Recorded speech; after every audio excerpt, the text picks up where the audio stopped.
ചിലർ പറയുന്നത് ഞാൻ കേട്ടിട്ടുണ്ട്, ഞാൻ എൻ്റെ കാശ് കൊണ്ടല്ലേ മമ്മൂട്ടിയൊക്കെ മമ്മൂട്ടിയായെന്ന്.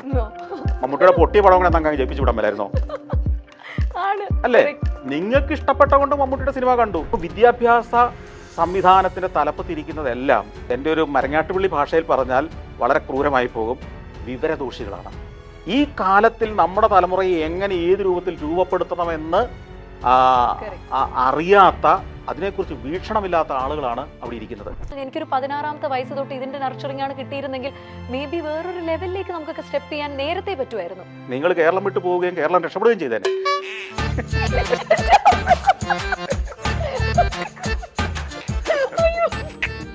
ആളുകള് അത്ര പുകഴ്ത്തേണ്ട വ്യക്തിയൊന്നുമല്ല ഞാൻ എൻ്റെ ലോകത്ത് എൻ്റെതായ കോൺട്രിബ്യൂഷൻസ് കൊടുത്ത ഒരു സാധാരണ മനുഷ്യൻ മാത്രമാണ്. എൻ്റെ ലോകത്ത് കോൺട്രിബ്യൂഷൻ കൊടുക്കുന്നതിൽ ഞാൻ ഒരു കോംപ്രമൈസും ചെയ്തിട്ടില്ല. സാറേ, എനിക്കൊരു വട്ടപ്പേരുണ്ട്, പുകഴ്ത്തിൽ അല്ല തള്ളിസ്റ്റ് എന്നാണ് എന്നെ. ആണല്ലേ? കാരണം അതെനിക്ക് മനസ്സിലായി. എന്നെ കുറിച്ച് പറഞ്ഞതൊക്കെ തള്ളായിരുന്നു മനസ്സിലാക്കിയോണ്ടാണ് ഞാൻ ഇവിടെ ഇരിക്കുന്നത്. എന്റെ ഹസ്ബൻഡ് ശരിക്കും പരിപാടി അധികം ഷൂട്ടിനൊക്കെ വരാത്ത, പക്ഷെ ഇന്ന് സാർ വരുന്നു എന്ന് പറഞ്ഞപ്പോഴേ ചിലപ്പോ അദ്ദേഹത്തിന് താല്പര്യം കൊണ്ടാവാം, അല്ലെങ്കിൽ ഭാര്യയിലുള്ള സംശയം കൊണ്ടാവാം, പലതും ആകാമല്ലോ. കൂടെ ഇങ്ങനെ സ്ഥിരം പോകുന്നതാണോ നമുക്കറിയില്ലല്ലോ.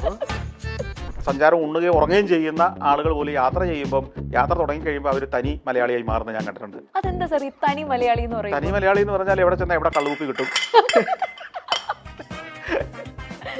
എവിടെ നിന്നൊക്കെ നമുക്ക് സെൽഫി എടുക്കാം.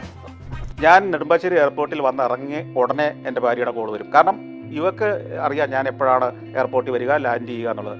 അപ്പോഴേ വിളിക്കുമ്പം ഞാൻ പറഞ്ഞില്ലെങ്കിൽ ഇങ്ങോട്ട് ചോദിക്കും, കഞ്ഞി, അച്ചാറ്, പയറ്, പിന്നെ അവളൊരു പ്രത്യേക ശൈലിയിൽ ഒരു മുട്ട പൊരിക്കും, അതുകൂടെ ഉണ്ടാക്കി വെക്കണ്ടേ. ഹൈ ക്വാളിറ്റി മെറ്റീരിയൽസ് കൊണ്ടാണ് നമ്മുടെ ഓരോ വീടും നിർമ്മിച്ചിരിക്കുന്നത്. അതുകൊണ്ട് തന്നെ 10 വർഷത്തെ വാറന്റിയാണ് നമ്മുടെ ഗ്യാരണ്ടി. ഇതുപോലൊരു വീടല്ലേ സർ ആഗ്രഹിക്കുന്നത്? ഇങ്ങനൊരു വീട് ആരാണ് ആഗ്രഹിക്കാത്തത്? Bate homes for Kerala's leading tech enabled home builder.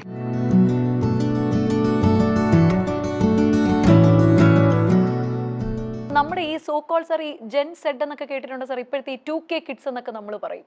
2K kids, gen Z, ഇങ്ങനെ ഈ ഒരു തലമുറ സാർ, 2000 കഴിഞ്ഞ് ജനിച്ച ഈ ഒരു മക്കള്, നമ്മളിപ്പോൾ ഓടിക്കൊണ്ടിരിക്കുന്ന ഈ തലമുറ, അവരുടെ ഏറ്റവും വലിയൊരു പ്ലസ് നെഗറ്റീവ് ഒരു പോയിന്റ് വെച്ച് പറയുകയാണെങ്കിൽ സാർ? പ്ലസ്, അവർ പുതിയ കാലഘട്ടത്തിലെ ടെക്നോളജിയിൽ ജനിച്ചു വളർന്നു എന്നുള്ളതാണ്. അവർക്ക് വഴങ്ങാത്ത ടെക്നോളജി ഇല്ല. കറക്റ്റ്. മനസ്സിലായില്ലേ? ഏത് ടെക്നോളജിയും ഇനി അങ്ങോട്ട് മുമ്പോട്ടുള്ളത് അവർക്ക് വഴങ്ങും, അവരുടെ ജീവിതകാലത്തേക്കുള്ളത്. കാരണം അതിൻ്റെ അടിസ്ഥാനം അവർക്ക് കിട്ടിക്കഴിഞ്ഞു. അവർ ജനിച്ചു വീണത് ആ ടെക്നോളജിക്കകത്താണ്. എന്നാൽ നമ്മളുടെ ഈ ടെക്നോളജിക്കപ്പുറം മാനവികത എന്ന് പറഞ്ഞൊരു സാധനമുണ്ട്, ആസ്വാദനം എന്ന് പറയുന്നൊരു സാധനമുണ്ട്, എസ്തെറ്റിക്സ് എന്ന് പറയുന്നൊരു സാധനമുണ്ട്, നമ്മുടെ ഒരു സാംസ്കാരിക ബോധം എന്ന് പറയുന്നൊരു സാധനമുണ്ട്. ഇതിലൊക്കെ അവർ ബിഗ് സീറോയാണ് പലരും. MD വാസുദേവൻ നായരുടെ ഒരു പുസ്തകം വായിച്ചിട്ടില്ലാത്ത കുട്ടികളാണെന്നുള്ളതിലെ 99.9%. അവർക്കതൊരു നെസസിറ്റി ആയിട്ട് തോന്നുന്നില്ല. അതാണ് ഞാൻ പറഞ്ഞത്. എസ്തെറ്റിക് സെൻസ്, സാംസ്കാരിക ബോധം, സ്വത്വബോധം, നമ്മുടെ സംസ്കാരം, ഇത്തരം കാര്യങ്ങളിലും കൂടെ അറിവും അതിൽ താല്പര്യവും അതിൽ അഭിനിവേശവുമുള്ള തലമുറ അവരുടെ കയ്യിലേക്ക് ടെക്നോളജിയും കൂടെ കിട്ടുമ്പോൾ ഉണ്ടല്ലോ, അത്ഭുതം സൃഷ്ടിക്കും. ടെക്നോളജി മാത്രം കയ്യിലുള്ളവൻ സംഭവിക്കുന്നതെന്നറിയാമോ? അവൻ ടെക്നോളജിയുടെ പണിക്കാരനായിട്ടേ മാറുള്ളൂ ആരുടെയെങ്കിലും. ഈ ടെക്നോളജിയൊക്കെ അറിയുന്ന ഒരു പണിക്കാരനായിട്ട് അവൻ UK-യിലോ കാനഡയിലോ ഒക്കെ കുടിയേറി അവിടെ പോയി ജീവിക്കും. പകരം സ്വത്വബോധവും അഭിമാനബോധവും സാംസ്കാരിക ബോധവും ഉള്ളവരാണെങ്കിൽ കേരളത്തെ ഈ ടെക്നോളജിയുടെ മൂർധന്യത്തിലെത്തിക്കാൻ കഴിയുന്ന ഒരു പ്രതിഭാശാലിയായിട്ട് അവൻ മാറും. ഇതാണ് വ്യത്യാസം. തീർച്ചയായിട്ടും സാറ് പറഞ്ഞ പോലെ നമ്മുടെ കുട്ടികൾ ഏറ്റവും കൂടുതൽ വർക്ക് ചെയ്യേണ്ട ഒരു മേഖല അതായിരിക്കും അല്ലേ സാർ? കുറച്ചുകൂടെയൊക്കെ നമ്മുടെ ഇൻഡിജനസിറ്റി, നമ്മുടെ അത് വിദ്യാർത്ഥികളുടെ കുഴപ്പമല്ല, സ്കൂളുകളുടെ കുഴപ്പം, വിദ്യാഭ്യാസ സമ്പ്രദായത്തിൻ്റെ കുഴപ്പം. ഞാനൊരു കാര്യം ചോദിക്കട്ടെ, നമുക്ക് ഇത്രയും ഒരു വർഷത്തിൽ ഇത്രയും ദിവസങ്ങൾ കുട്ടികൾ സ്കൂളിൽ പോകുന്നുണ്ടല്ലോ. ഈ സ്കൂളിലെ നമ്മുടെ വിദ്യാഭ്യാസ വിദഗ്ധന്മാർക്ക് ഒരു കാര്യം ചെയ്താൽ, മാസത്തിൽ ഒരു പുസ്തകം ഒരു കുട്ടി വായിക്കുന്നെന്ന് ഉറപ്പുവരുത്തി ആ വായിക്കുന്നതിന് മാർക്ക് കൊടുക്കുന്നൊരു സമ്പ്രദായം വന്നാൽ ഈ കാര്യങ്ങൾക്ക് മാറ്റം വരില്ലേ? ഈ കുട്ടികളോട്, ഒരു സ്കൂളിലെ പഠിക്കുന്ന കുട്ടികൾ ആ ഗ്രാമത്തിൻ്റെ പൊതുസ്ഥലങ്ങൾ സൗന്ദര്യവൽക്കരിക്കാൻ ആഴ്ചയിൽ ഇത്ര ദിവസം പുറത്തിറങ്ങണം എന്ന് വിദ്യാഭ്യാസ വകുപ്പ് തീരുമാനിക്കുകയും അങ്ങനെ വൃത്തിയാക്കുകയും സൗന്ദര്യവൽക്കരിക്കുകയും 10 മരങ്ങൾ നടുകയും അത് വളർത്തുകയും 10 വർഷം, 1-ാം ക്ലാസ്സിൽ പഠിക്കുമ്പോൾ ഒരു കുട്ടി മരം നട്ടാൽ 10-ാം ക്ലാസ് വരെ അവൻ്റെ ചുമതലയായിരിക്കണം ആ മരം. ആ 10-ാം ക്ലാസ്സിലെത്തുമ്പോൾ അത് എത്ര വളർന്നു എന്നും അതിന് എത്ര ഭംഗിയായിട്ട് പരിപാലിച്ചു എന്നതിൻ്റെ പേരിൽ 10-ാം ക്ലാസ്സിൽ അവന് മാർക്ക് കൊടുത്താൽ ഈ സംവിധാനങ്ങൾ മാറില്ലേ? ഈ ചിന്ത മാറില്ലേ? അപ്പോൾ വിദ്യാഭ്യാസ സംവിധാനത്തിൻ്റെ തലപ്പ് തിരിക്കുന്നതെല്ലാം എൻ്റെ ഒരു മരങ്ങാട്ടുപള്ളി ഭാഷയിൽ പറഞ്ഞാൽ വളരെ ക്രൂരമായി പോകും, വിവരദോഷികളാണ്. മനസ്സിലായില്ലേ? ഈ കാലത്തിൽ നമ്മുടെ തലമുറയെ എങ്ങനെ ഏത് രൂപത്തിൽ രൂപപ്പെടുത്തണമെന്ന് അറിയാത്ത, അതിനെക്കുറിച്ച് വീക്ഷണമില്ലാത്ത ആളുകളാണ് അവിടെ ഇരിക്കുന്നത്. പണ്ട് പഠിച്ചതെല്ലാം പൈതഗോറസ് തിയറി മുഴുവൻ കാണാതെ പഠിച്ച് എല്ലാവരും ഛർദ്ദിച്ച് വെക്കേണ്ട കാര്യമില്ല ഇന്ന്. അത് ആവശ്യമുള്ളവർ പഠിച്ചാൽ പോരെ. നിങ്ങൾ നല്ലൊരു ആങ്കറാണ്, നിങ്ങൾ ഇത്തരത്തിലുള്ള പരിപാടി അവതരിപ്പിക്കുന്ന ആളാണ്, നിങ്ങൾ അത് തിരിച്ചറിഞ്ഞത് ഏത് പ്രായത്തിലായിരിക്കും? അല്ലെങ്കിൽ ആ സ്റ്റേജിൽ ഒരു ഷോ മാനേജ് ചെയ്യാൻ, കണ്ടക്ട് ചെയ്യാൻ, മാസ്റ്റർ ചെയ്യാൻ ഉള്ള ഒരു സെറമണി മാനേജ് ചെയ്യാനൊക്കെയുള്ള സ്കില്ലുണ്ടെന്നത് മേഖലയിലായിരുന്നു നിങ്ങൾക്ക് പരിശീലനം കിട്ടിയതെങ്കിൽ നിങ്ങൾ ആവശ്യമില്ലാത്ത ഒത്തിരി സാധനത്തിന് സമയം കളഞ്ഞ് ഒഴിവാക്കാമായിരുന്നു. എഞ്ചിനീയറാണ് സർ, ഞാൻ സിവിളാണ്. സിവിൽ എഞ്ചിനീയറിംഗ് 4 വർഷം പഠിച്ച് സൈറ്റിലൊക്കെ നിന്ന് പണിയെടുത്ത ഒരാളാണ് സർ ഞാൻ. ഇതാണ് നമ്മുടെ വിദ്യാഭ്യാസം. കറക്റ്റ്. സാർ പറയുമ്പോൾ എനിക്കാണ് ഫയർ തോന്നുന്നത്. ശരിയാണ് സാർ പറഞ്ഞാൽ, എനിക്കൊരു 16ാമത്തെ വയസ്സ് തൊട്ട് ഇതിന്റെ നർച്ചറിംഗ് ആണ് കിട്ടിയിരുന്നെങ്കിൽ മേ ബി വേറൊരു ലെവലിലേക്ക് നമുക്കൊക്കെ സ്റ്റെപ്പ് ചെയ്യാൻ നേരത്തെ പറ്റുമായിരുന്നു. നിങ്ങൾ കേരളം വിട്ടു പോവുകയും കേരളം രക്ഷപ്പെടുകയും ചെയ്തേനെ.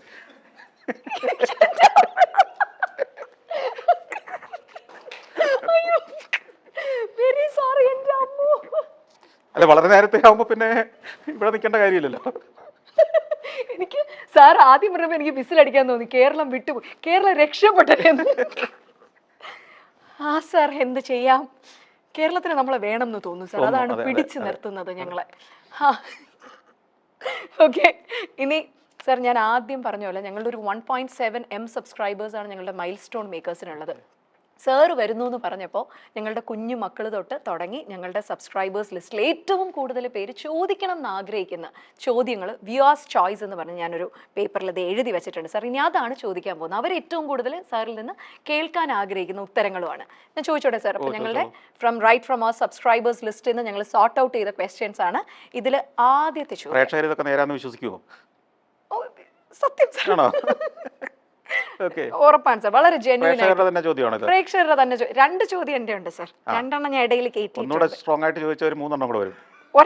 ഒരെണ്ണം കെട്ടിയോന്റെ ഭാഗത്തുനിന്ന് വന്നിട്ടുണ്ട്. ഇനി എത്ര എണ്ണം ഉണ്ട് ബാക്കി? അങ്ങനെ എന്നാലും ബാക്കിയൊക്കെ ഉള്ളു സാർ. അതിൽ പണി തന്നെയാണല്ലോ ഞാനും ചെയ്യുന്നത്. ഒന്നും നടക്കില്ല കേട്ടോ. ഈ പറഞ്ഞ മാതിരി ഇത്രയും ലോകം കണ്ട ആളുടെ മുന്നിലൊന്നും നമ്മൾ ഈ ഇട്ടാവട്ടത്ത് കിടന്ന് പയറ്റിയിട്ടൊന്നും ഒരു രക്ഷയില്ല, പിടിച്ചു നിൽക്കാൻ പറ്റില്ല. എന്നാലും മാക്സിമം ആർജവത്തിൽ ഞാൻ തുടങ്ങുകയാണ് സാർ. ഈ പരിപാടിയുടെ ഏക ഗുണം എന്താ അറിയോ? പൊതുവെ കേൾക്കാത്ത ഒരു പുകഴ്ത്തിൽ കുറെ നേരം എനിക്ക് കേൾക്കാൻ പറ്റുന്നു എന്നുള്ളതാണ് സാറേ. എനിക്കൊരു വട്ടപ്പേരുണ്ട്, പുകഴ്ത്തിൽ അല്ല തള്ളിസ്റ്റ് എന്നാണ് എന്നെ. ആണല്ലേ? കാരണം അതെനിക്ക് മനസ്സിലായി. എന്നെ കുറിച്ച് പറഞ്ഞതൊക്കെ തള്ളായിരുന്നു മനസ്സിലാക്കിയോണ്ടാ ഞാൻ ഇവിടെ ഇരിക്കുന്നത്. ഒരിക്കലും അല്ല ഞാൻ സാറേ, ഞാൻ അങ്ങനെയല്ല പറയാം സീരിയസ്ലി. കാരണം എൻ്റെ ഹസ്ബൻഡ് ശരിക്കും പരിപാടി അധികം ഷൂട്ടിനൊക്കെ വരാത്ത, പക്ഷെ ഇന്ന് സാർ വരുന്നു എന്ന് പറഞ്ഞപ്പോഴേ ആൾ അത്ര ആരാധനയുള്ള ഒരു ഫാമിലിയാണ് ഞങ്ങളുടേത്. അത് ചിലപ്പോ അദ്ദേഹത്തിന് താല്പര്യം കൊണ്ടാവാം, അല്ലെങ്കിൽ ഭാര്യയിലുള്ള സംശയം കൊണ്ടാവാം, പലതും ആകാമല്ലോ. ഈ കൂടെ ഇങ്ങനെ സ്ഥിരം പോകുന്നതാണോ നമുക്കറിയില്ലല്ലോ. സാർ ശരിക്കും കേട്ടോ, ഞാൻ പറഞ്ഞു സാറിന്റെ ബുക്സ് ഞാൻ കേരളൈസും അതുപോലെ തന്നെ ഞങ്ങളുടെ അല്ല ഈ ചോദ്യങ്ങളിൽ നിന്ന് എനിക്ക് മനസ്സിലായി കുറച്ചെന്തൊക്കെയോ വായിച്ചിട്ടുണ്ട്. ഇല്ല സാർ, ഞാൻ വായിച്ചിട്ടുണ്ട് സീരിയസ്. അല്ല അതാ ഞാൻ പറഞ്ഞേ, ഈ ചോദ്യങ്ങൾ വന്നതൊക്കെ ആ പുസ്തകത്തിന്റെ അകത്തെ ചില വിഷയങ്ങളിൽ നിന്നാണ്. ഞാൻ സാറിന്റെ ഭയങ്കര ഏർഡൻ ഫോളോവർ ആണ്. കാര്യം അല്ല ഞാൻ തമാശ പറഞ്ഞതേ ഉള്ളൂ. യു ആർ വെരി സീരിയസ് ആയിട്ട് തന്നെയാണ്. കാരണം എന്താണെന്ന് പറഞ്ഞാൽ ഞാൻ ഭയങ്കര എക്സൈറ്റഡ് ആയി. സാറിൻ്റെ കോളാന്ന് പറഞ്ഞപ്പോൾ ഞാൻ പറഞ്ഞു I am in for this. കാര്യം ഞങ്ങൾ എൻ്റർടൈൻമെൻറ്റ് മേഖലയിലാണ് സാർ വർക്ക് ചെയ്യുന്നത്. അപ്പോൾ കൂടുതലായിട്ട് നമ്മൾ ഈ സിനിമ ഓറിയൻറ്റഡ് സിനിമ പ്രൊമോഷൻസ് ഒക്കെയാണ് ചെയ്യുന്നത്. അപ്പോൾ അതിൻ്റെ ഭാഗമായിട്ട് നമുക്ക് പല സിനിമകളെ ഒന്ന് തള്ളി കയറ്റേണ്ടി വരും. അങ്ങനെ ഇവർ ചുമ്മാ ഇങ്ങനെ നമ്മളിങ്ങനെ പറയും സാർ. പക്ഷേ സാറിലേക്ക് വരുമ്പോൾ അങ്ങനെയല്ല. ഈ ലോകം ഏറ്റവും കൂടുതൽ സഞ്ചരിച്ചാലാണ്. ഐ സ്റ്റിൽ ബിലീവ് 100 ബുക്കുകൾ വായിക്കുന്നതിൻ്റെ അതേ ഇമ്പാക്റ്റ് ആണ് ഒരു യാത്രയിൽ നമുക്ക് കിട്ടുന്നതെന്ന് വിശ്വസിക്കുന്നത്. എനിക്ക് ഇത്തരം പരിപാടിയിൽ വരുമ്പോൾ ഉള്ള ആകപ്പാടുള്ളൊരു ഭയം എന്താണെന്നറിയോ? എനിക്ക് എപ്പോഴും ഉള്ളൊരു പ്രശ്നം അത് തന്നെയാണ്.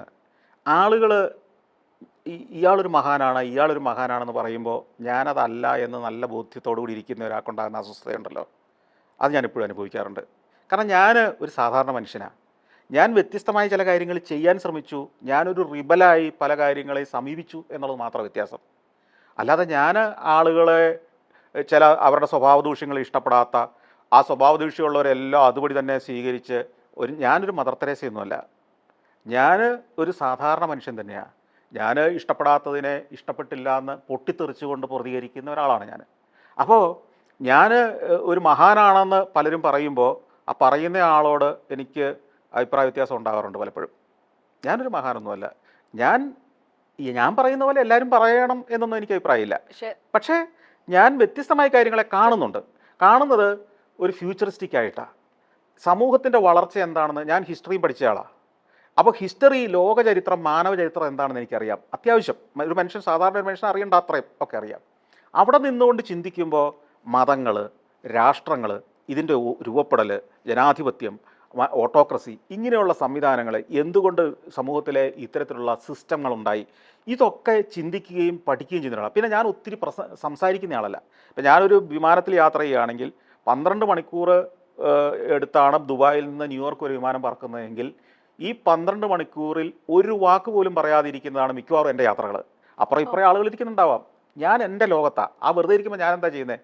ഞാൻ ഇത്തരം ലോകത്തിൻ്റെ ഇത്തരത്തിലുള്ള ചില കോംപ്ലക്സിറ്റീസ്, അല്ലെങ്കിൽ ലോകത്തിൽ ഇപ്പം നടക്കുന്ന ചില സിസ്റ്റംസ്, അത് തന്നെയാണോ വേണ്ടത്, ഇങ്ങനെയല്ലേ വേണ്ടത്, ഇനി ഇങ്ങനെ ആയി മാറില്ലേ എന്നൊക്കെ ഞാൻ എൻ്റെ ലോകത്തിരുന്ന് ചിന്തിക്കുന്ന ആളാണ്. ഞാൻ വർത്തമാനം പറയലും എൻ്റർടൈൻമെൻറ്റും അല്ല. ഇപ്പോൾ എൻ്റെ കൂടെ ഒരു 40 പേര് ഒന്നിച്ച് യാത്ര ചെയ്താലും അതിനകത്ത് ഒറ്റയ്ക്ക് ഇരിക്കാൻ എനിക്ക് പറ്റും. അതിനകത്ത് എൻ്റെ ഒരു ലോകത്ത് ഒതുങ്ങിയിരിക്കാൻ എനിക്ക് പറ്റും. അവിടെ ഇരുന്ന് ചിന്തിക്കാൻ പറ്റും. സഫാരിയിലെ പരിപാടികൾ, അല്ലെങ്കിൽ എൻ്റെ അടുത്ത പദ്ധതികൾ, ഇതൊക്കെ മനസ്സിൽ സ്വപ്നം കണ്ട് സിനിമ പോലെ എനിക്ക് കാണാൻ പറ്റും. അപ്പോൾ അങ്ങനെ ഏകാഗ്രമായിട്ട് ജീവിക്കുന്ന ഒരാൾ, അങ്ങനെ ജീവിക്കുന്ന ഒരാൾ എല്ലാം തികഞ്ഞൊരു മനുഷ്യനൊന്നുമല്ല. ചിലപ്പോൾ അപ്പുറത്തോടെ കടന്നുപോയ ഒരാളെ നമ്മൾ ശ്രദ്ധിച്ചെന്നേ വരില്ല. അയാൾ വിചാരിക്കും ഇയാൾ അഹങ്കാരിയാണെന്നാണ്, ഒരു ഹായിയൊക്കെ പറഞ്ഞുകൂടെ എന്നാണ്. അപ്പം അതുകൊണ്ടാണ് ഞാൻ പറഞ്ഞത്, ആളുകൾ അത്ര പുകഴ്ത്തേണ്ട വ്യക്തിയൊന്നുമല്ല ഞാൻ എൻ്റെ ലോകത്ത് എൻ്റേതായ കോൺട്രിബ്യൂഷൻസ് കൊടുത്ത ഒരു സാധാരണ മനുഷ്യൻ മാത്രമാണ്. എൻ്റെ ലോകത്ത് കോൺട്രിബ്യൂഷൻ കൊടുക്കുന്നതിൽ ഞാൻ ഒരു കോംപ്രമൈസും ചെയ്തിട്ടില്ല. ഞാൻ ഇന്ന് നിങ്ങളുടെ മുമ്പിൽ ഇരിക്കുന്നത് പുലർച്ചെ 3:30 വരെ എൻ്റെ സ്റ്റുഡിയോയിൽ ഇരുന്ന് ഇന്നും നാളെയും പോകേണ്ട, ശനിയാഴ്ച വൈകിട്ടും ഞായറാഴ്ച രാത്രിയും പോകേണ്ട എല്ലാ പരിപാടികളും കണ്ട് അതൊരു 3 പേജെങ്കിലും അതിനകത്തെ തിരുത്തലുകളുടെ റിപ്പോർട്ട് എഴുതി കൊടുത്ത് ഇത് ഞാൻ വൈകിട്ടത്തേക്ക് അത് മുഴുവൻ തിരുത്തിയിട്ട് വീണ്ടും എനിക്ക് അയച്ചു തരണം, ആ തിരുത്തിയ പോർഷൻ എന്ന് പറഞ്ഞ് ഓഫീസിൽ നിന്ന് ഇറങ്ങിയ ഒരാളാണ് ഞാൻ. അപ്പം അതിൽ അങ്ങനെ പ്രവർത്തിക്കുമ്പോൾ സഹപ്രവർത്തകർക്ക് പോലും എൻ്റെ ആ കാർക്കശ്യങ്ങൾ ചിലപ്പോൾ ഇഷ്ടപ്പെട്ടോണമെന്നില്ല. ഞാൻ അവിടെ സഹപ്രവർത്തകരെയല്ല കാണുന്നത്, ഇത് കാണുന്ന ലക്ഷക്കണക്കിന് പ്രേക്ഷകരെയാണ്.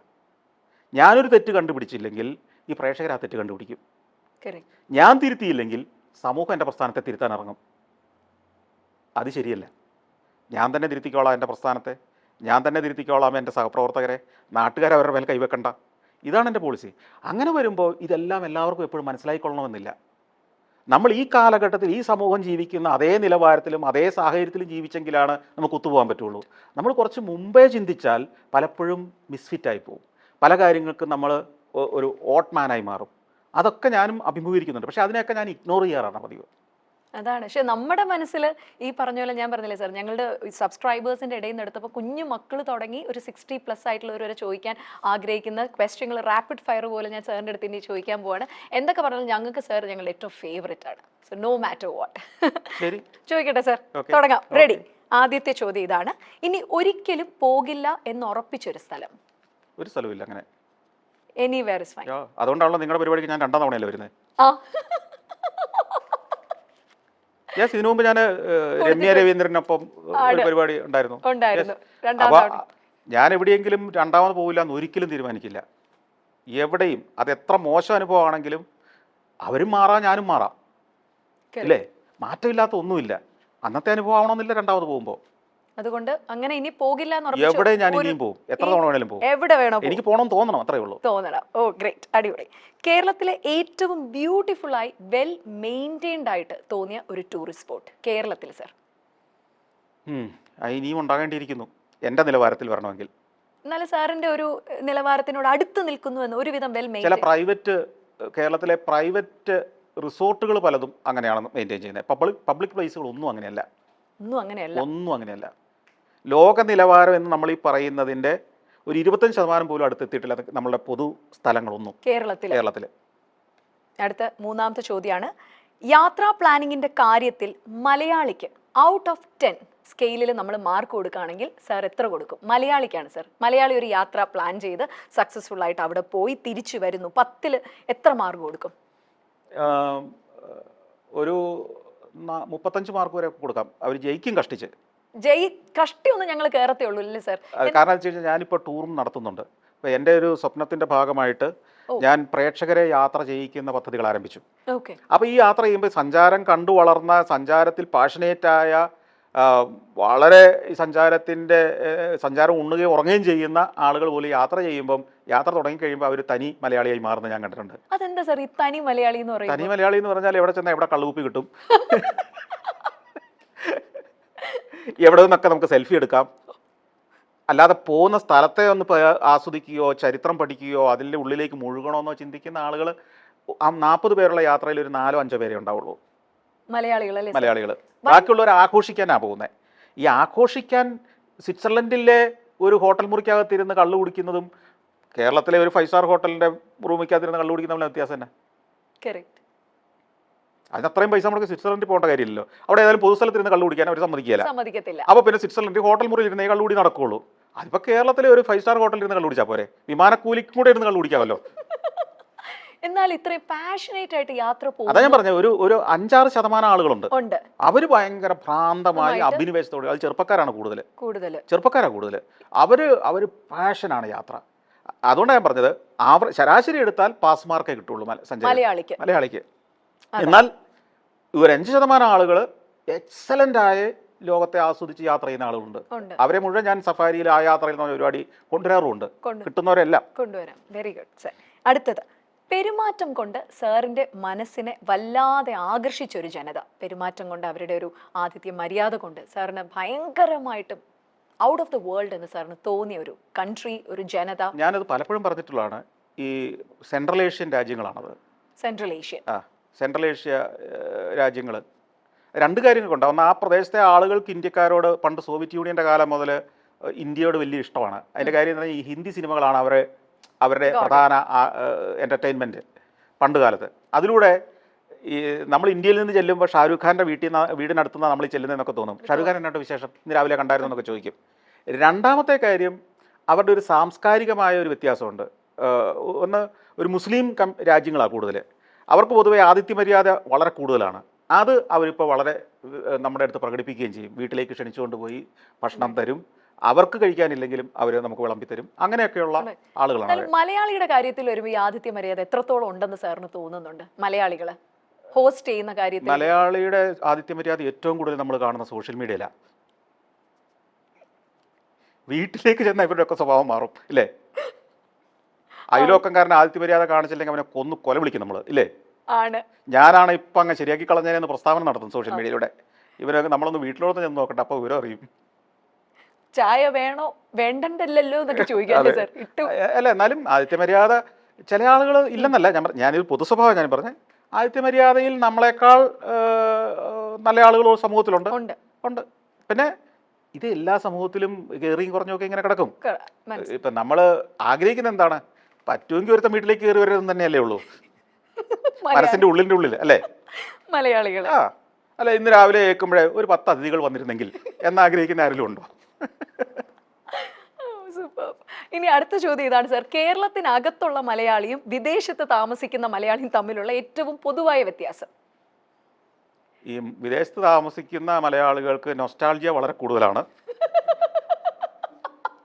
തിരിച്ചിവിടെ എത്തുന്ന സെക്കൻഡിൽ ആ നൊസ്റ്റാൾജിയ ഇല്ലാതാവുകയും നാടിനെ തെറി പറയാനും തുടങ്ങും.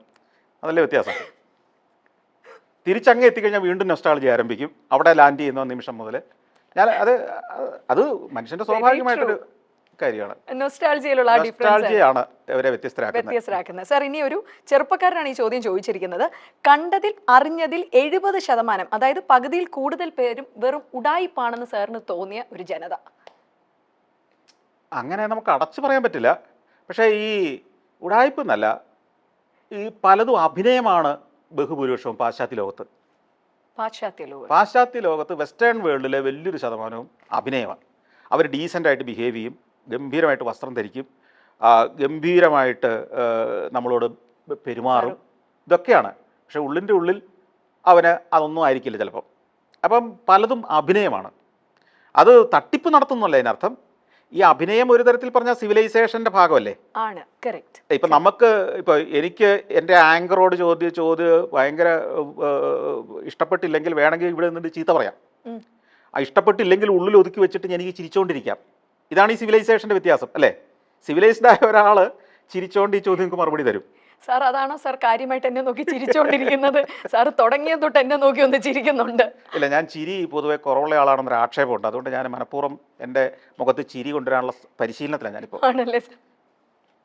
അയ്യോ, പക്ഷേ സാർ ഭയങ്കര, സാർ എന്താ പറയുക, ഓപ്പൺ ആയിട്ടാണ് സംസാരിക്കുന്നത്. സാർ ഒന്നും ഭയങ്കര ചിന്തിക്കുന്നില്ല. സാർ കറക്റ്റ് ആയിട്ട് സാറിന്റെ കാര്യങ്ങൾ സാർ പറയുന്നു. Sir don't have to please anyone. അങ്ങനെ സാർ വളരെ ഓപ്പൺ ആയിട്ട് ജെന്യുവൻ ആയിട്ട്. അല്ല, ഇപ്പോൾ ഞാനിപ്പോൾ ആരെയാ പേടിക്കണ്ടേ? ഞാനിപ്പം നമുക്ക് ഇപ്പോൾ ചോദിക്കുന്ന ആങ്കറോട് ഭയം ഉണ്ടെങ്കിലല്ലേ നമ്മൾ ഒളിച്ചു വെച്ച് വർത്താനം പറയേണ്ടുള്ളൂ, അതാ ഡിപ്ലോമാറ്റ് ആകേണ്ടുള്ളൂ. എനിക്ക് നിങ്ങൾ ഒരു ഭയവും ഇല്ല. അതുകൊണ്ട് ഞാൻ തുറന്നു പറയുന്നു. കേൾക്കുന്ന ആളുകൾ എനിക്ക് ഞാൻ ചെയ്ത കാര്യങ്ങളും ഞാൻ എന്താണെന്ന് അതാ പറയുന്നത്.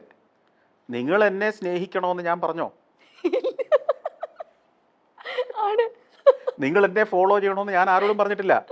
എന്നെ സബ്സ്ക്രൈബ് ചെയ്യാൻ ഞാൻ ഇന്നേ വരെ ആരോടെങ്കിലും പറഞ്ഞിട്ടുണ്ടോ? ഇല്ല. നിങ്ങൾക്ക് ഇഷ്ടം, നിങ്ങൾക്ക് എൻ്റെ വീഡിയോ കണ്ടതുകൊണ്ട് എന്തെങ്കിലും ലാഭം ഉണ്ടെങ്കിൽ മാത്രം കാണുക. സന്തോഷ് ജോർജ് കുളങ്ങര വീട്ടിൽ അരിമ കഴിക്കട്ടെ എന്ന് വിചാരിച്ച് സഫാരി ചാനൽ കാണുന്ന ആരെങ്കിലും ഉണ്ടോ? സന്തോഷ് ജോർജ് കുളങ്ങര ജീവിച്ചു പോട്ടെ എന്ന് വിചാരിച്ചിട്ട് സഫാരി ചാനൽ യൂട്യൂബിൽ കാണുന്ന ആരെങ്കിലും ഉണ്ടോ? ഇല്ല. നിങ്ങൾക്ക് ഇഷ്ടപ്പെട്ടോണ്ട് നിങ്ങളത് കാണുന്നു. ചിലർ പറയുന്നത് ഞാൻ കേട്ടിട്ടുണ്ട്, ഞാൻ എൻ്റെ കാശ് കൊണ്ടല്ലേ മമ്മൂട്ടിയൊക്കെ മമ്മൂട്ടിയായെന്ന്. മമ്മൂട്ടിയുടെ പൊട്ടിയ പടം കൂടെ എന്തെങ്കിലും ജയിപ്പിച്ചു വിടാൻ മേലായിരുന്നോ? അല്ലേ? നിങ്ങൾക്ക് ഇഷ്ടപ്പെട്ട കൊണ്ട് മമ്മൂട്ടിയുടെ സിനിമ കണ്ടു. അത് കാണാതെ വീട്ടിലിരിക്കാൻ പറ്റില്ല എന്ന് തോന്നിയപ്പോൾ ക്യൂ നിന്ന് പോയി ടിക്കറ്റ് എടുത്തു. അത് ഹിറ്റാന്ന് നാട്ടുകാർ പറഞ്ഞപ്പോൾ ഇത് കണ്ടേ പറ്റൂ എന്ന് സ്വന്തം തോന്നൽ കൊണ്ട് പോയി കണ്ടതാ മമ്മൂട്ടിയുടെ സിനിമ. അത് ആ മനുഷ്യൻ്റെ അധ്വാനവും കഠിനാധ്വാനവും കൊണ്ട് അങ്ങേരെ അഭിനയിച്ച് പ്രതിഫലിപ്പിച്ച് നിങ്ങളെ വീഴ്ത്തി. അതുകൊണ്ട് നിങ്ങൾ പോയി കണ്ടു. അല്ലാതെ നിങ്ങളൊന്നും മമ്മൂട്ടിയെ ഉണ്ടാക്കിയിട്ടില്ല, നിങ്ങളൊന്നും മോഹൻലാലിനെ ഉണ്ടാക്കിയിട്ടില്ല. അവരുണ്ടായിക്കഴിഞ്ഞ് നിങ്ങൾ അവരെ ഫോളോ ചെയ്യാൻ തുടങ്ങി. അത് നിങ്ങളുടെ ഇഷ്ടത്തിന് വേണ്ടി മാത്രം, നിങ്ങൾക്ക് ആസ്വദിക്കാൻ വേണ്ടി മാത്രം. ആ പൈസ കൊടുത്തെങ്കിലേ നിങ്ങളെ അകത്ത് കയറ്റുള്ളൂ എന്ന് പറഞ്ഞുകൊണ്ട് നിങ്ങൾ ടിക്കറ്റ് എടുത്തു. അല്ലാതെ മമ്മൂട്ടിയോ വീട്ടിൽ അരിമേടിക്കട്ടെ എന്ന് വിചാരിച്ച് ടിക്കറ്റ് എടുത്താണോ? അല്ല. അപ്പം നമ്മൾ ഒരാളെ അങ്ങ് ഏറ്റെടുക്കണ്ട. ഇവിടെ ഉണ്ടായവരൊക്കെ സ്വയം ഉണ്ടായി വന്നവർ തന്നെയാണ്, അല്ലേ? കഠിനാധ്വാനം കൊണ്ട് ലക്ഷ്യബോധത്തോടെ ഉണ്ടായി കഴിഞ്ഞപ്പോൾ നിങ്ങൾ അറിഞ്ഞു തുടങ്ങിയിട്ടുണ്ട്, ഇല്ലേ? ഈ സഞ്ചാരം ഉണ്ടാകുന്നതിന് മുമ്പ് കേരളത്തിലെ സമൂഹം എല്ലാം കൂടെ പിരിവെടുത്ത് തന്നെ ക്യാമറയും തന്നു വിട്ടതാണോ? അല്ലല്ലോ. അല്ല. കറക്റ്റ്. സഞ്ചാരം വന്നു തുടങ്ങിയതിന് ശേഷം, കണ്ടു തുടങ്ങിയതിന് ശേഷമാണ് നിങ്ങൾക്ക് ഈ പരിപാടി കൊള്ളാൻ തോന്നി തുടങ്ങിയത്. ഇതുപോലെ എല്ലാ പ്രസ്ഥാനങ്ങളും. നാട്ടിലൊരു പലചരക്ക് കടയുണ്ടെങ്കിൽ അവിടെ ആൾ ക്യൂ നിൽക്കുന്നുണ്ടെങ്കിൽ അവനെ നന്നാക്കാൻ വേണ്ടിയിട്ടല്ല. അവിടെയാണ് നല്ല സാധനം കിട്ടുന്നതെന്നും അവിടെയാണ് വില കുറഞ്ഞ് കിട്ടുന്നതെന്നും അവിടെയാണ് നല്ല പെരുമാറ്റം എന്ന് പറഞ്ഞിട്ട് അവിടെ പോയി ക്യൂ നിൽക്കുന്നത്, അല്ലേ? ഏത് കാര്യം അങ്ങനെയാണ്. അല്ല, നമ്മുടെ ഔദാര്യം കൊണ്ടാണ് ഇവനൊക്കെ വലുതായെന്ന് പറയുന്നതിൽ ഒരു അർത്ഥവും ഇല്ല. അവൻ്റെ കഠിനാധ്വാനവും അവൻ്റെ ലക്ഷ്യബോധവും കൊണ്ടാണ് അവനൊക്കെ വലുതായത്. നമ്മളൊക്കെ അവനെ ഫോളോ ചെയ്യുക ചെയ്ത. അപ്പോൾ ഫോളോ ചെയ്തത് നമുക്ക് നിവൃത്തികേട് കൊണ്ട് ഫോളോ ചെയ്തതാണ്. അല്ലെങ്കിൽ നമ്മളങ്ങ് ഉപേക്ഷിച്ചോ ഇന്ന് തന്നെ, പ്രശ്നം തീർന്നില്ലേ? Well said. സൂപ്പർ. ഇനി സാറിന് ഒരു ലേഡീസിന്റെ ഭാഗത്തു നിന്നുള്ള ഒരു ചോദ്യമാണ്. അപ്പോൾ ഇത്ര നേരം ജെൻസുമായിട്ടായിരുന്നോ? അങ്ങനെയല്ല സാർ, ഇത് ഇത്രയും നേരവും ഞാൻ ലേഡീസിന്റെ ഭാഗത്തുള്ള ചോദ്യമായിട്ടാണ് കണ്ടിട്ടുള്ളൂ. ആണ്. ഇത് ജെൻസിന്റെ അല്ല, ഇത് കുറച്ചൊക്കെ ജെൻസ് ഉണ്ടായിരുന്നു സാറേ. ഇതെന്ന് പറയുന്നത് പൂർണ്ണമായിട്ട് ചേച്ചിമാർ ചോദിക്കാൻ സാറിൻ്റെ അടുത്ത് ആഗ്രഹിക്കുന്ന ചോദ്യങ്ങളാണ്. വേറൊന്നുമല്ല, ലോകം മുഴുവൻ ചുറ്റുന്ന ഒരാളാണ് സന്തോഷ് സാർ എന്ന് പറയുന്നത്. സോ പലപ്പോഴും നമ്മുടെ മലയാളി ഫുഡോ കേരള ഫുഡോ ഒന്നും കഴിക്കാൻ പറ്റാത്ത വലിയ യാത്രകൾ സാർ നടത്തിയിട്ടുണ്ട്. സോ യാത്ര കഴിഞ്ഞ് വീട്ടിലെത്തുക അല്ലെങ്കിൽ എത്തുന്നതിന് മുമ്പ് ചേച്ചിയെ ഫോണിൽ വിളിച്ചിട്ട് ഇന്നതുണ്ടാക്കി വയ്ക്കണം എന്ന് പറയുന്ന ആ ഒരു വിഭവം ഏതാണ്? പറയാറുണ്ട് ഞാൻ മിക്കവാറും അല്ല. ഇതാണ് ഇപ്പോൾ ഇന്ന് ചോദിച്ചതിലെ എൻ്റെ ജീവിതത്തോട് ഏറ്റവും ചേർന്ന് നിൽക്കുന്ന ഒരു ചോദ്യം, ശരിക്കും സംഭവിക്കുന്ന ചോദ്യമാണ്.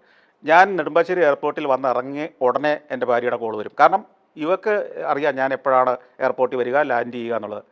അപ്പോഴേ വിളിക്കുമ്പം ഞാൻ പറഞ്ഞില്ലെങ്കിൽ ഇങ്ങോട്ട് ചോദിക്കും, കഞ്ഞി, അച്ചാറ്, പയറ്, പിന്നെ അവളൊരു പ്രത്യേക ശൈലിയിൽ ഒരു മുട്ട പൊരിക്കും. അതുകൂടെ ഉണ്ടാക്കി വെക്കണ്ടേ, വെച്ചേക്കട്ടെ, ഞാൻ ഇടയ്ക്ക് വല്ല ഭക്ഷണം കഴിക്കുമോ എന്നറിയാൻ ഉറപ്പുവരുത്താൻ വേണ്ടിയിട്ടാണ്. ചിലപ്പോൾ ഞാനെന്ന് വെച്ച് കഴിഞ്ഞാൽ വലിയ തിരക്കാണെങ്കിൽ വീട്ടിൽ പോകുന്നതിന് മുമ്പ് സ്റ്റുഡിയോയിൽ കയറിയിട്ട് രാത്രിയിലെ പണിയൊക്കെ തീർത്ത് വെളുപ്പാൻ കാലത്ത് എത്ര ലോങ് യാത്രയാണെങ്കിലും ചിലപ്പം സ്റ്റുഡിയോയിലേക്കായിരിക്കും ആദ്യം പോവുക. അപ്പോൾ അങ്ങനെ വന്നാൽ വെളുപ്പിനൊക്കെ വീട്ടിൽ തിരിച്ചുള്ളൂ, അല്ലെങ്കിൽ നേരം വെളുത്തിട്ടേ ചെല്ലുള്ളൂ. അപ്പോൾ ഈ അത്താഴത്തിൻ്റെ ആവശ്യമില്ല. അപ്പോൾ ചോദിക്കും, നേരെ വീട്ടിലേക്കല്ലേ വരിക, അപ്പോൾ ഞാനിത് ഉണ്ടാക്കി വെച്ചേക്കട്ടെ എന്ന് ചോദിക്കും. അപ്പോൾ ഞാൻ ഏത് ദീർഘയാത്ര കഴിഞ്ഞ് വീട്ടിലേക്ക് വന്നാലും എനിക്ക് ഈ പറഞ്ഞ കുറച്ച് കഞ്ഞിയും കുറച്ച് പയറും കുറച്ച് അച്ചാറും പിന്നെ ഈ സ്പെഷ്യൽ രീതിയിൽ പൊരിച്ച ഈ മുട്ടയും കൂടെ വേണമെന്നുള്ള അവർക്കറിയാം. സാറിന്റെ ഏറ്റവും ഫേവറേറ്റ് എനിക്ക് തോന്നുന്നത് അത് തന്നെയാണ്. ആ ഒരു അല്ല, എപ്പോഴും അതല്ല, എല്ലാ ദിവസവും എടുത്താൽ വിവരം അറിയും. എന്നാൽ സാർ ദീർഘയാത്ര കഴിഞ്ഞ് വരുമ്പോൾ ഇതാണ് വേണ്ടത്. പിന്നെ ഞാൻ ചോറ് അധികം കഴിക്കാറില്ല. അപ്പോൾ ബാക്കി ദിവസങ്ങളിലൊക്കെ ഈ പറഞ്ഞ വളരെ കൺട്രോൾഡ് ആയിട്ടുള്ള ഡയറ്റാണ്. അത് ഈ ആരോഗ്യം ശ്രദ്ധിച്ചുകൊണ്ട് ഷുഗർ കണ്ടൻ്റുള്ള സ്റ്റാർച്ച് അല്ലെങ്കിൽ കാർബോഹൈഡ്രേറ്റ്സ് ഒക്കെ കുറവുള്ള ഭക്ഷണമാണ് ഞാൻ സാധാരണ കഴിക്കുന്നത്. എന്നാലും സാർ യാത്രകളിൽ പലപ്പോഴും ഇപ്പം ഞങ്ങളൊക്കെ ഫേസ് ചെയ്യുന്ന വലിയ പ്രോബ്ലമാണ് സാർ, ഹെൽത്ത് റിലേറ്റഡ് അല്ലെങ്കിൽ ഹെൽത്തി ഫുഡ് നമുക്ക് പലപ്പോഴും ഫോക്കസ് ചെയ്യാൻ പറ്റാറില്ല. അപ്പം സാർ ഒരു യാത്ര പോകുമ്പോൾ ഒരു ഫുഡ് ചാർട്ട് എങ്ങനെയാണ് സാർ? മോർണിംഗ് ഇല്ല, അങ്ങനെ ചാർട്ട് ചെയ്തിട്ട് കാര്യമൊന്നുമില്ല. നമുക്ക് കിട്ടുന്നത് കഴിക്കുന്നത് തന്നെ. പക്ഷേ കിട്ടുന്നതിൽ നമുക്ക് സെലക്ട് ചെയ്യാം. അങ്ങനെ വെജിറ്റബിൾസ് കൂടിയത് അല്ലെങ്കിൽ അമിതമായി ഫാറ്റ് ഉള്ളത് ഒക്കെ ഒഴിവാക്കി, അല്ലെങ്കിൽ ജങ്ക് ഫുഡ് ഒക്കെ ഒഴിവാക്കി. സാർ വീട്ടിലാണെങ്കിൽ പ്രാതലൊക്കെ എങ്ങനെയായിരിക്കും സാറിന്? എന്തൊക്കെയാണ് ഇഷ്ടം? അപ്പം, ദോശ? ഇല്ലല്ല, ഞാൻ അപ്പമൊക്കെ കഴിച്ചിട്ട് ഒത്തിരി കാലമായി. ഞാൻ വീട്ടിൽ രാവിലെ കഴിക്കുന്നത് വെജിറ്റബിൾസിൻ്റെ ഒരു സലാഡ് ഉണ്ടാവും. ഓക്കെ, അതാദ്യം കഴിക്കും. ഓക്കെ. പിന്നെ ഓട്സിൻ്റെ ഒരു ഒരു ഒരു കഞ്ഞി പോലെ ഒരു സാധനം വൈഫ് ഉണ്ടാക്കും. രാവിലെ അല്ലേ ഓട്സ്. സാർ? അത് രണ്ടുമാണ് എൻ്റെ പ്രധാന ഭക്ഷണം. പിന്നെ ഒരു കാപ്പി. പാലൊഴിച്ച കോഫിയാണോ സാർ? അത് പാലൊഴിച്ച കോഫിയാണ്. ഉച്ചയിലേക്ക് വരുമ്പോൾ സാർ ചോറ് അധികം കഴിക്കില്ല? ഉച്ചയ്ക്ക് ഞാൻ ഭക്ഷണമേ പലപ്പോഴും കഴിക്കാറില്ല. എന്തെങ്കിലും ചെറിയ സ്നാക്സ്, ചിലപ്പോൾ ഒരു കട്ടൻ കാപ്പിയോ ഒക്കെ കഴിക്കും. പിന്നെ ഒരു 5 മണി കഴിയുമ്പോൾ ഞാൻ വീണ്ടും വീട്ടിലേക്ക് പോകും. എൻ്റെ മരങ്ങാട്ടുള്ള ഓഫീസിലാണെങ്കിലത്തെ റൊട്ടീനാണ് ഞാനീ പറഞ്ഞത്. 5 മണിക്ക് ഞാൻ അപ്പോഴത്തേക്ക് എൻ്റെ ഒഫീഷ്യൽ ജോലികളെല്ലാം തീർന്നിട്ടുണ്ടാവും. അതായത് ഡേ ടൈമിൽ ഞാൻ സ്റ്റുഡിയോയിൽ പോകാറില്ല. അത്യാവശ്യം വന്നാൽ ചില റിവ്യൂസ് ഒക്കെ കാണാനുള്ളത് എൻ്റെ ഓഫീസ് റൂമിലേക്ക് കൊടുത്തു വിടും ഞാൻ ഹാർഡ് ഡിസ്കിൽ. അത് ഞാൻ കണ്ടിട്ട് കറക്റ്റ് ഇഷ്ടം പറഞ്ഞു. അത് കഴിഞ്ഞ് വീട്ടിൽ 5 മണിക്ക് വന്നു കഴിഞ്ഞാൽ നന്നായിട്ടൊരു ഭക്ഷണം കഴിക്കും. അതിലെന്താ സാർ ഏറ്റവും കൂടുതൽ ഇൻകോപ്പറേറ്റ് ചെയ്യുന്ന ഫുഡ് ഏതായിരിക്കും? അതിനകത്ത് പലതുണ്ട്. ഇപ്പോൾ തൈര് വട, നിങ്ങൾ വിശ്വസിക്കുക, ചില വിചിത്രമായ സാധനങ്ങളൊക്കെയാണ്. തൈര് വടയൊക്കെ ആയിരിക്കും ചില ദിവസം വൈകിട്ട്. തൈര് വട കഴിക്കും. അങ്ങനെയൊക്കെയുള്ള ചില സാധനങ്ങൾ. ചില ദിവസം അത് ഈ പറഞ്ഞതിന് വിരുദ്ധമാണെങ്കിലും ആഴ്ചയിൽ ഒരു ദിവസം കുറച്ച് സ്വീറ്റ് പൊട്ടറ്റോയും മുളക് ചമ്മന്തിയും കൂടെ ചിലപ്പോൾ പ്രിപ്പയർ ചെയ്ത് വെച്ചിട്ടുണ്ടാവും. ചില ദിവസം ഉണക്കക്കപ്പ, ഞങ്ങളുടെ നാട്ടിൽ ഈ ഉണങ്ങിയ കപ്പ കിട്ടും. ഉണക്കക്കപ്പയും നല്ല മീൻകറിയും കൂടെ ഉണ്ടാക്കി വെച്ചിട്ടുണ്ടാവും. ഇങ്ങനെയുള്ള ചില സാധനങ്ങൾ റൊട്ടേഷനിൽ ചില വീട്ടിലുമായിട്ടുണ്ടാവും. ഇത് കഴിക്കും. വീണ്ടും ഒരു 6:30 കഴിയുമ്പോഴത്തേക്ക് ഞാൻ തിരിച്ച് വീട്ടിൽ ഓഫീസിൽ വരും. പിന്നെ രാത്രിയാണ് ഞാൻ സഫാരിയിലെ ജോലികളിലേക്ക് മുഴുകുന്നത്. എൻ്റെ ഡയറി കുറിപ്പിൻ്റെ ഷൂട്ടുണ്ടാവും, മറ്റു പരിപാടികളുടെ ഷൂട്ടിന് ഞാൻ പോയി ഇരിക്കേണ്ടതുണ്ടാവും, പ്രിവ്യൂസ് ഉണ്ടാവും, എഡിറ്റ് ഉണ്ടാവും, അടുത്ത പരിപാടി ഉണ്ടാവും. അത് ചിലപ്പോൾ ഒരു 3:30, 2:30 ഒക്കെ വരെ അത് തീരുന്നവരെ അങ്ങ് പോകും. ഇങ്ങനെയാണ് എൻ്റെ റൊട്ടീൻ. ഇടയ്ക്കൊന്നും ഇങ്ങനെ സ്നാക്ക് ചെയ്യുന്ന സ്വഭാവം ഒന്നും ഇല്ല അല്ലേ സാർ? അങ്ങനെ പൊതുവേ ഇല്ല. ചിലപ്പോൾ ഈ പറഞ്ഞ പോലെ തന്നെ ഉച്ച കഴിയുമ്പോൾ ചിലപ്പോൾ ചില ദിവസങ്ങളിൽ വല്ലതും വിശന്നെങ്കിൽ എൻ്റെ ഒരു അസിസ്റ്റൻ്റ് ഉണ്ട്. പുള്ളി നോക്കിയും കണ്ടുമൊക്കെ കാര്യങ്ങൾ ചെയ്യുന്നതാണ്. പുള്ളി എന്നെ വിളിക്കും, ഇന്ന് 2 വട കൊണ്ടുവരട്ടെ എന്ന് ചോദിക്കും. അപ്പോൾ ചില ഉഴുന്നോടെയോ അങ്ങനെ വല്ലതും ചിലപ്പോൾ കൊണ്ടുവരും. എന്നാലും സാർ ഇത്രയും ബിസി സ്കെഡ്യൂൾ ആണെന്നറിയാം, എത്ര മണിക്കൂർ വരെ സാറിന് ഉറങ്ങാനൊക്കെ കിട്ടാറുണ്ട് സാർ? ഇത്രയും ഞാൻ ഉറക്കം എന്ന് പറയുന്നത് ഞാൻ അതിനെ സ്പ്ലിറ്റ് ചെയ്യും. ചിലപ്പോൾ ഇപ്പോൾ ഉദാഹരണം പറഞ്ഞാൽ ഞാൻ ഈ പറഞ്ഞല്ലോ വീട്ടിൽ പോകുമെന്ന് പറഞ്ഞാൽ, വീട്ടിൽ പോയിട്ട് വൈകിട്ട് 5 മണിക്ക് പോയിട്ട് വന്നു കഴിഞ്ഞാൽ സ്റ്റുഡിയോയിലേക്ക് കുറച്ച് സമയം ഉണ്ടെങ്കിൽ ഞാൻ ചിലപ്പോൾ ഒരു അരമണിക്കൂർ എൻ്റെ ഓഫീസിലെ സോഫയിൽ കിടന്നൊന്ന് മയങ്ങും. ഈ മയക്കം കഴിഞ്ഞാൽ പിന്നെ എനിക്കൊരു 3:30, 4 മണി വരെ ഒരു പ്രശ്നവുമില്ല. പിന്നെ 3 മണി കഴിഞ്ഞാൽ 4 മണിക്ക് പുലർച്ചെ വീട്ടിലെത്തിക്കഴിഞ്ഞാൽ പിന്നെ ഒരു 8 മണി വരെ സുഖമായിട്ട് കിടന്നങ്ങ് ഉറങ്ങും. ഒറ്റ ഉറക്കമാണ്. അപ്പം ഇങ്ങനെ ടൈം മാനേജ് ചെയ്യുക എന്നുള്ളതാണ്. കാരണം ഈ പുലർച്ചെ 3 മണി മുതൽ 8 മണി വരെയുള്ള ഒരു സമയം എന്ന് പറഞ്ഞാൽ 5 മണിക്കൂറുണ്ട്. ഈ സമയത്ത് എനിക്ക് പ്രത്യേകിച്ച് ഒന്നും ചെയ്യാനില്ല, ഉണർന്നിരുന്നിട്ടും. മനസ്സിലായി? സ്റ്റുഡിയോയിലൊന്നും വരില്ല. എനിക്ക് ഫോൺ കോളുകൾ പൊതുവെ വരുന്ന സമയമല്ല, ഏറ്റവും പീസ്ഫുള്ള ആ സമയത്ത് 8 മണി വരെ ഞാൻ 3 മണി മുതൽ 8 മണി വരെ സാധാരണഗതിയിലാണെങ്കിൽ. യാത്രയിലൊന്നും അല്ല, പുലർച്ചെ എഴുന്നേക്കും, അത് വേറെ യാത്ര. അങ്ങനെയാണ് സാർ. ഇതായിരുന്നു നമ്മുടെ ചേച്ചിമാർ ഏറ്റവും കൂടുതൽ. ഈ ചേച്ചിമാർക്ക് ഇതൊക്കെ അറിഞ്ഞിട്ട് എന്താ കാര്യം? അല്ല സാർ, ഇത്രയും ചെറുപ്പം കാത്തു സൂക്ഷിക്കുന്ന എങ്ങനെയാണെന്ന് ഞങ്ങളുടെ സ്ത്രീ പ്രേക്ഷകർക്ക് അറിയണം എന്ന് ആഗ്രഹമുണ്ട് സാർ. സത്യം. എത്രയും ചെറുപ്പം? അങ്ങനെയല്ല, കാരണം സാർ അതിന് കാത്തു സൂക്ഷിക്കേണ്ട കാര്യമില്ല, ശരിക്കും ചെറുപ്പമാ. അങ്ങനെയല്ല, സൗന്ദര്യമില്ലേ സാർ? കാര്യം എന്താ പറയുക, നിങ്ങൾ യാത്ര പോകുമ്പോൾ പറയാം ടാൻ ആവും. ഞങ്ങളുടെ ഏറ്റവും വലിയ പ്രോബ്ലമാണ് സാർ ടാൻ ആവുന്നത്. ഞങ്ങൾക്ക് പേടിയാണ് പുറത്തിറങ്ങുമ്പോഴത്തേക്കും. കാരണം യാത്ര പോകുമ്പോൾ നമുക്ക് രാവിലെ ഇറങ്ങി നടന്നേ പറ്റുള്ളൂ സാർ. അപ്പം ഞങ്ങൾ ഈ പറഞ്ഞ മാതിരി സൺസ്ക്രീനൊക്കെ തേച്ച് ഒരുപാട് കൺസേൺഡ് ആണ്. അപ്പോൾ സാർ ഇത്രയും യാത്ര പോയിട്ട് ശരിക്കും ഈ ഷൂട്ടിന് ഇൻഡോറിൽ വന്നിരിക്കുമ്പോൾ ഇതൊക്കെ ചെയ്യുന്നത് ഞങ്ങൾക്കൊരു കോൺഫിഡൻസ് ആണ് സാർ. ഞങ്ങൾക്ക് കുറെ ഇൻസെക്യൂരിറ്റീസ് ഉണ്ട് സാർ. ഇതൊക്കെ ഞങ്ങൾ മായ്ക്കുന്നതും മറക്കുന്നതും ഞങ്ങൾ ഈ മേക്കപ്പ്. എന്നെ പോലെ ഒരാളാണ് മറുവശത്തിരിക്കുന്നതെന്ന് അറിയുമ്പോൾ പിന്നെ ഇതിൻ്റെ ഒന്നും ആവശ്യമില്ലല്ലോ. എന്നാലും സാർ ഈ പറഞ്ഞ മാതിരി എന്തോ സാറിൽ ഭയങ്കര ഒരു സൗന്ദര്യമുണ്ട്. അത് സാറിന് എങ്ങനെ അത് എനിക്ക് പറഞ്ഞറിയിക്കണം എന്നല്ല, ഒരു ആരാധനയായിരിക്കാം. നിങ്ങളുടെയൊക്കെ സൗന്ദര്യ സങ്കല്പം എത്ര ബാലിശമാണെന്നാണ് ഞാൻ മനസ്സിലാക്കുന്നത്. ഇന്ത്യ അപ്പോൾ അത്ര ഇൻസെക്യൂർ ആയുള്ള സ്ഥലമൊന്നും അല്ല. ഇന്ന് മര്യാദയ്ക്ക് ബുദ്ധിപൂർവ്വം യാത്ര ചെയ്യുന്ന ഏത് പെൺകുട്ടിക്കും ഈ പറഞ്ഞ ഒന്നുമില്ലാതെ ഇന്ത്യയിൽ യാത്ര ചെയ്യാൻ പറ്റും. നമ്മൾ സമയവും കാലവും പരിസരവും ഒക്കെ നിരീക്ഷിക്കണമെന്ന് മാത്രം.